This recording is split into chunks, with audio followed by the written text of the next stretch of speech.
Chose promise, chose due. Donald Trump tient ses engagements de campagne. Le président élu des États-Unis l'a confirmé dans une adresse à ses concitoyens. Dès son premier jour à la Maison-Blanche, il remettra en cause le traité de libre-échange avec 12 pays du Pacifique. Plus globalement, les 100 premiers jours de la nouvelle administration américaine seront marqués par le protectionnisme. Laura Lequertier.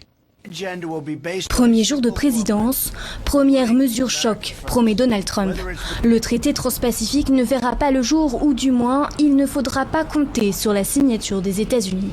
En ce qui concerne le commerce, je vais engager le retrait du traité commercial transpacifique.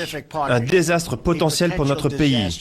À la place, nous négocierons des traités commerciaux bilatéraux et justes qui ramèneront les emplois et l'industrie sur le sol américain. Le traité transpacifique, c'est 8 ans de négociations entre Barack Obama et 11 autres pays comme le Japon, le Mexique ou la Malaisie. Un accord au programme ultralibéral, suppression de milliers de taxes douanières ou encore harmonisation des normes pour les entreprises.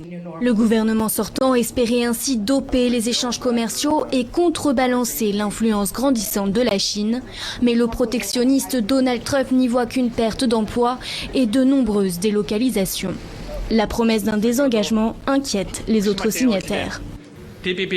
Nous n'avons pas discuté d'une entrée en vigueur du traité sans les États-Unis. Cet accord n'aurait aucun sens sans les Américains. Il est impossible de le renégocier, cela déstabiliserait l'équilibre des intérêts.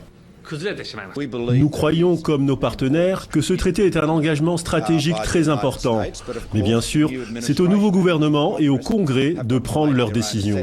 Depuis les élections, le président sortant Barack Obama a suspendu toute ratification du traité. Il invite Donald Trump à justifier sa position devant les 11 autres dirigeants au prochain sommet régional.